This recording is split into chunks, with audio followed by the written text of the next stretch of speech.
At exactly 11:58 p.m. on March 31, 2017, in the middle of the South Atlantic Ocean, the largest cargo ship ever to vanish sent out its final, desperate message. The MV Stella Daisy, a 1,000-foot steel giant carrying 266,000 tons of iron ore, simply disappeared. 24 souls aboard.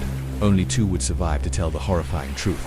This is what really happened that night. The MV Stella Daisy was a South Korea-known very large ore carrier with an overall length of 321.95 meters and a deadweight tonnage of 266,141 tons, making her one of the largest cargo vessels on Earth. On March 26, 2017, she departed the Brazilian port of Tubarão, bound for China with a full load of iron ore. But here's what makes this story even more chilling. This wasn't just any cargo ship. She was the largest ship, by a factor of nearly 2 on gross tonnage, to be lost at sea. Her crew of 24 included 14 experienced Filipino mariners and 8 South Korean officers, led by Captain Nam Ki-woo, a veteran with decades of experience navigating these treacherous waters. The voyage should have been routine. They'd done this run countless times before. But what the crew didn't know was that their ship was hiding a deadly secret, one that would cost 22 of them their lives. For the first 5 days, everything seemed normal. The Stella Daisy maintained steady communication with shore, reporting her position every few hours as she steamed eastward across the South Atlantic. The weather was typical for the region, moderate seas with occasional swells. But you need to understand something crucial about this ship that makes this tragedy even more disturbing. The Stella Daisy wasn't built to carry iron ore. She started life in 1993 as an oil tanker, a very large crude carrier designed to transport liquid cargo. In 2008, she underwent a massive conversion to become a very large ore carrier, or VLOC.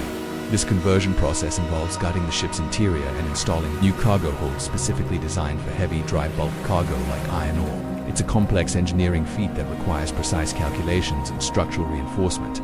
But here is where things get sinister. These conversions are often done to extend the profitable life of aging oil tankers. On March 30th, the ship was approximately 1,800 nautical miles west of Uruguay, making good time toward China. The crew reported normal operations, normal fuel consumption, and no mechanical issues. Captain Nam's final routine position report came through at 6 p.m. local time. But then something began to go terribly wrong. What the crew could unsee, what no one could see, was that deep within the ship's hull, microscopic cracks that had been growing for months were about to reach a critical point. The next 30 hours would become a nightmare that still haunts maritime investigators today. March 31, 2017, 11:58 p.m. The Stella Daisy's radio suddenly crackles to life with an emergency transmission that would send chills down the spine of every maritime rescue coordinator within 1,000 miles. Mayday, mayday, mayday. This is Stella Daisy. We are taking on water rapidly. Ship is listing heavily to port or crew to abandon ship stations immediately. But here is what makes this even more terrifying. 2 Filipino crew members were rescued from a lift on April 1st by the cargo ship Elpida. These survivors would later reveal that they had witnessed something that defied belief.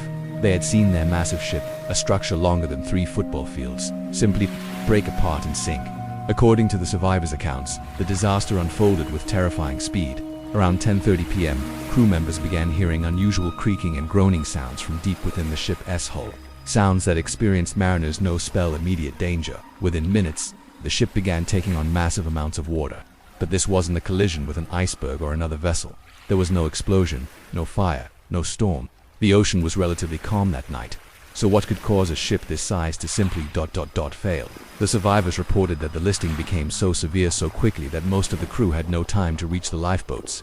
In less than 2 hours, one of the world's largest cargo ships had completely disappeared beneath the dark waters of the South Atlantic. A search for survivors and wreckage was made by Uruguayan, Argentine and Brazilian ships, supported by Brazilian and U.S. aircraft, in a search area of 70 by 100 nautical miles, 2,000 nautical miles off the coast of Uruguay.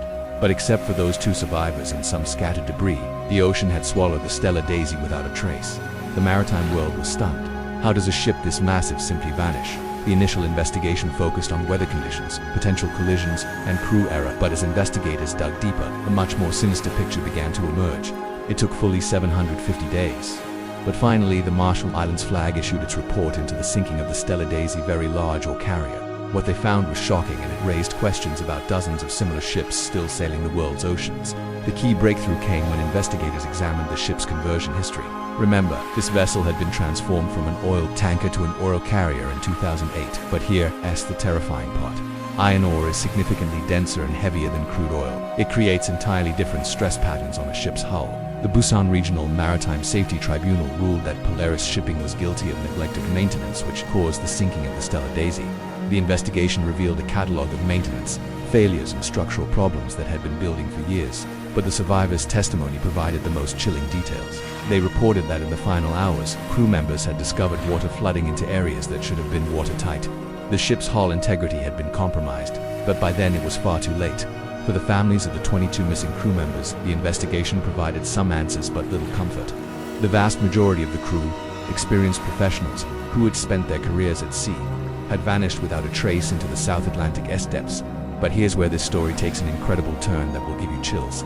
Nearly 2 years after the disaster, in February 2019, US-based ocean exploration firm Ocean Infinity located the wreck of the lost South Korean bulk carrier Stella Daisy in the South Atlantic Ocean, approximately 1,800 nautical miles due west of Uruguay, lying in over 3,000 meters of water.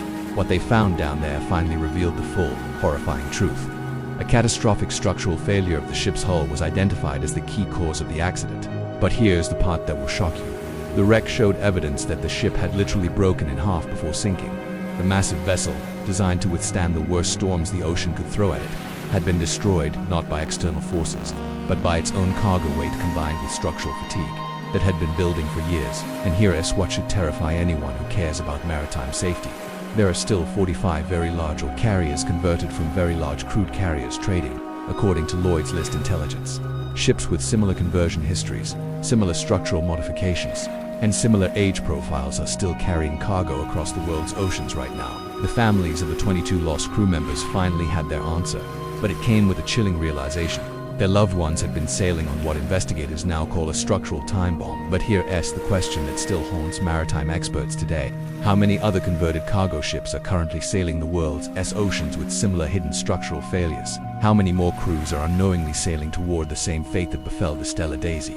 The answer to that question might be floating somewhere out there right now, carrying unsuspecting crews across the same waters where the Stella Daisy made her final voyage. What do you think? Should all converted cargo ships undergo mandatory structural inspections, or is the shipping industry putting profits before lives? Let me know in the comments below, and if you want to hear more shocking maritime mysteries that will keep you awake at night, make sure to subscribe and hit that notification bell.